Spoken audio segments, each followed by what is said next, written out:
Hello दोस्तों, स्वागत है आपका फ्री लॉ एकेडमी पे। मैं हूं आपका मित्र ईश्वर प्रजापति। पराक्रम में लिखित अधिनियम की एक सीरीज स्टार्ट करने जा रहे हैं जिसमें अपन एमसीक्यूज़ यानी वैकल्पिक प्रश्नों या वस्तुनिष्ठ प्रश्नों के बारे में अध्ययन करेंगे दोस्तों। तो ये इस सीरीज का पहला सेट है जिसमें हम लोग 20 क्वेश्चन देखेंगे। तो विलंब न करते हुए स्टार्ट करेंगे अपना क्वेश्चन।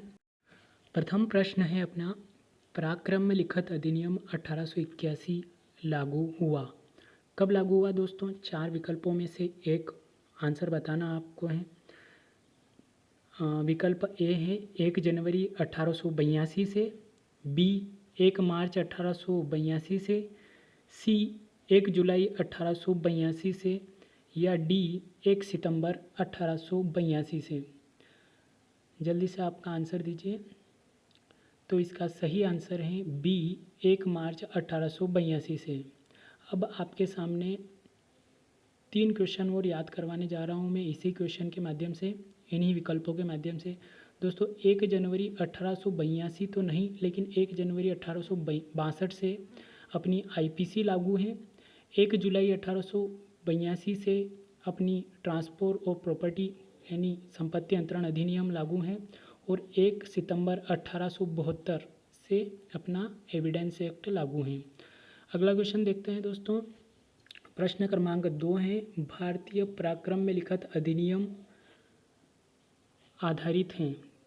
भारतीय पराक्रम में लिखित अधिनियम नेगोशिएबल इंस्ट्रूमेंट एक्ट आधारित हैं केवल वचन पत्रों से संबंधित कॉमन लॉ के नियमों पर, केवल विनिमय पत्र से संबंधित कॉमन लॉ के नियमों पर, ऑप्शन सी केवल चेक से संबंधित कॉमन लॉ के नियमों पर, या ऑप्शन डी वचन पत्र, विनिमय पत्र एवं चेक से संबंधित कॉमन लॉ के नियमों पर आधारित। तो पराक्रम में लिखित अधिनियम के अंतर्गत वचन पत्र, विनिमय पत्र और चेक तीनों को से संबंधित सामान्य प्रावधानों का वर्णन किया गया है। इसलिए प्रश्न क्रमांक 2 का सही उत्तर होगा ऑप्शन डी 4, यानी वचन पत्र, विनिमय पत्र एवं चेकों से संबंधित सामान्य लॉ या कॉमन लॉ के नियमों पर आधारित है पराक्रम में लिखित अधिनियम। प्रश्न क्रमांक 3 है, बैंकार में सम्मिलित हैं। बैंकार में क्या सम्मिलित हैं? सम्मिलित नहीं है। इसका इन ऑप्शनों में से क्या सम्मिलित बैंकार में नहीं है?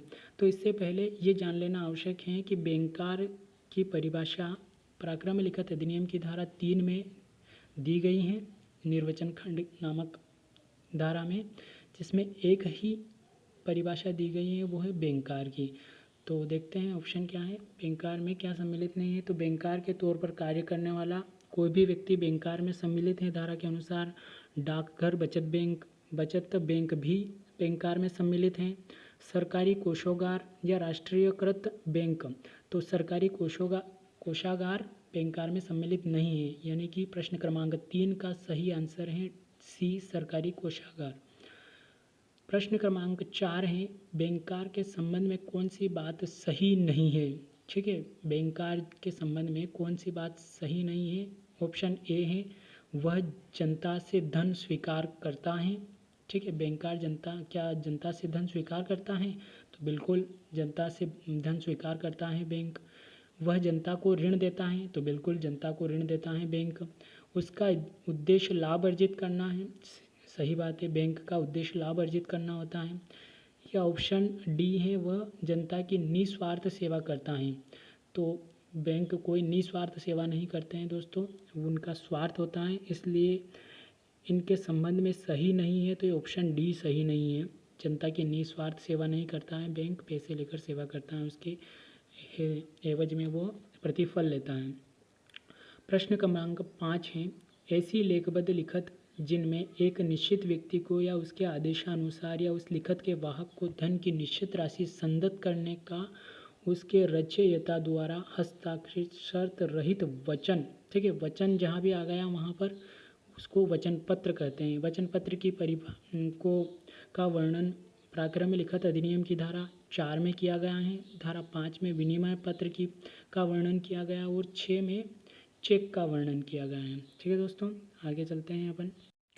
प्रश्न क्रमांक 6 है, मैं क को या उसके आदेशानुसार 500 रुपये संदत करने का वचन देता हूँ। यह क्या है? बंध पत्र है या वचन पत्र है या विनिमय पत्र है या हुंडी है?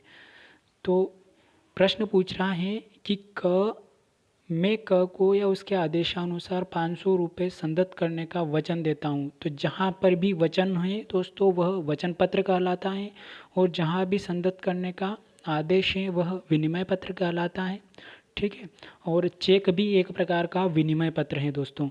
तो यहाँ पर संदाय करने का अशर्त वचन है, इसलिए ये वचन पत्र कहलाएगा। इसका आंसर बी सही है, वचन पत्र।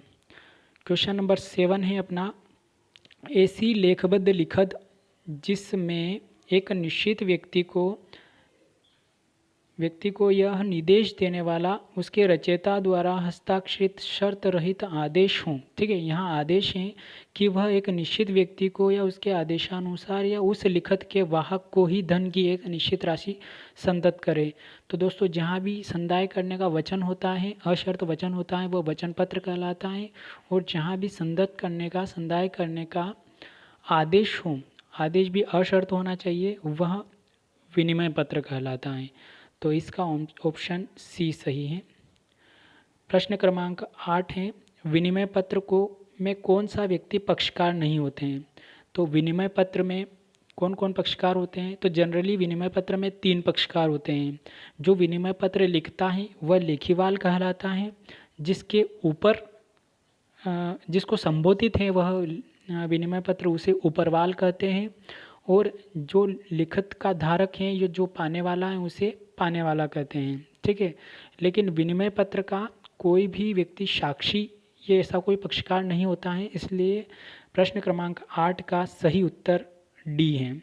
ठीक है दोस्तों, इसके अलावा भी विनिमय पत्र के और भी पक्षकार होते हैं, जैसे कि यदि विनिमय पत्र के ऊपरवाल द्वारा उसको संदाय नहीं किया जाता है तो सिकरीवाल भी होता है, आवश्यकता की दशा में प्रतिग्रहिता होता है, ये भी इसके विनिमय पत्र के पक्षकार होते हैं। ठीक है दोस्तों, क्वेश्चन नंबर 9 पे चलते हैं।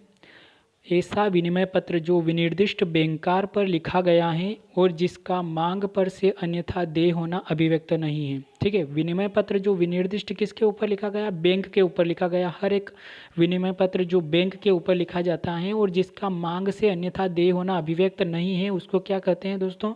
चेक कहते हैं। ये परिभाषा धारा 6 में दी गई है। ठीक है, विनिमय पत्र की परिभाषा धारा 5 में और वचन पत्र की 4 में दी गई है, याद रखने की बात है। प्रश्न क्रमांक 10 है, चेक में सम्मिलित नहीं है। चेक के अंतर्गत क्या नहीं आता है? तो चेक के अंतर्गत विकृत चेक का इलेक्ट्रॉनिक प्रतिबिंब आता है, और इलेक्ट्रॉनिक रूप में चेक भी चेक के अंतर्गत आता है। टाइप किया हुआ चेक, ऐसा कोई वर्णन धारा 6 में चेक का नहीं दिया गया है, और छंटित चेक भी चेक के अंतर्गत आता है, इसलिए चेक में सम्मिलित नहीं है। तो क्या नहीं है? टाइप किया हुआ चेक में सम्मिलित नहीं है। सही आंसर है इसका सी। अब क्वेश्चन नंबर 11 पर आते हैं अपन, कि विनिमय पत्र या चेक का रचयिता कहलाता है। कौन विनिमय पत्र या चेक का रचयिता, मतलब जो भी विनिमय पत्र को रचता है या चेक को रचता है, उसको क्या कहते हैं? तो विनिमय पत्र या चेक के रचयिता को लेखीवाल कहते हैं। ठीक है, अब क्वेश्चन नंबर प्रश्न नंबर 12 है, विनिमय पत्र या चेक में संदाय करने के लिए तत् द्वारा निर्दिष्ट व्यक्ति कहलाता है। ठीक है, ये विनिमय पत्र या चेक में जिसे संदाय करने का आदेश दिया जाता है उसे क्या कहते हैं? तो क्या वह लेखीवाल कहलाता है? नहीं, लेखीवाल तो वह व्यक्ति कहलाता है जो विनिमय पत्र या चेक को लिखता है।